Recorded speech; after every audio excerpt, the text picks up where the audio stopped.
సొంత గడ్డపై న్యూజిలాండ్తో 3 వన్డేలు 5 టీ20ల సిరీస్తో టీమిండియా కొత్త ఏడాదిని ప్రారంభించనుంది. ఇప్పటికే ఐసీసీ టీ20 ప్రపంచ కప్ 2026తో పాటు న్యూజిలాండ్తో టీ20 సిరీస్ ఆడే భారత జట్టును బీసీసీఐ ప్రకటించింది. టీ20 ప్రపంచ కప్లో బరిలోకి దిగే జట్టే న్యూజిలాండ్తో 5 టీ20ల సిరీస్ ఆడుతుందని చెప్పింది. కానీ టీ20 సిరీస్ కంటే ముందే జరిగే 3 వన్డేల సిరీస్లో బరిలోకి దిగే భారత జట్టును మాత్రం భారత సెలెక్టర్లు ఇంకా ప్రకటించలేదు. దేశవాళీ one day tourney Vijay Hazare trophy నేపథ్యంలో న్యూజిలాండ్తో తలపడే భారత వన్డే టీంను సెలెక్టర్లు ఎంపిక చేయలేదు.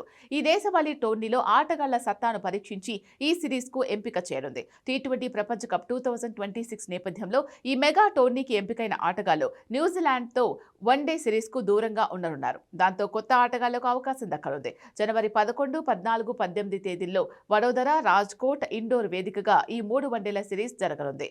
శుభ్మన్ గిల్ సారథ్యంలో వన్డే జట్టును ఎంపిక చేయనున్నారు. వన్డే ఫార్మాట్ మాత్రమే ఆడుతున్న రోహిత్ శర్మ, విరాట్ కోహ్లీ రీ ఎంట్రీ ఇవ్వనున్నారు. టీమిండియా స్టార్ పేసర్ జస్ప్రీత్ బుమ్రాతో పాటు ఆల్రౌండర్ హార్దిక్ పాండ్యాకు వన్డే సిరీస్ నుంచి విశ్రాంతి ఇవ్వనున్నారు. ఈ ఇద్దరితో పాటు హర్షదీప్ సింగ్, హర్షిత్ రాణాలను కూడా వన్డే సిరీస్కు దూరంగా ఉంచే అవకాశాలున్నాయి.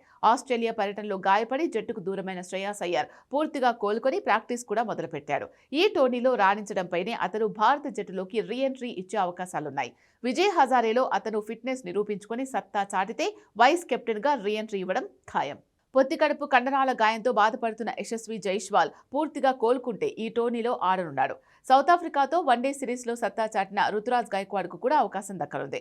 తెలుగు తేజం నితీష్ కుమార్ రెడ్డి తన ప్లేస్ నిలుపుకొనుండగా ప్రసిద్ధ్ కృష్ణ, మహమ్మద్ సిరాజ్తో పాటు ఆకాష్ దీప్ పేసర్లుగా ఎంపిక కానున్నారు. స్పిన్నర్లుగా రవీంద్ర జడేజాతో పాటు వాషింగ్టన్ సుందర్ ఎంపిక ఖాయం. అలాగే విజయ్ హజారే ట్రోఫీలో మెరుగ్గా రాణించే ఆటగాళ్లను కూడా సెలెక్టర్లు పరిగణలోకి తీసుకోనున్నారు.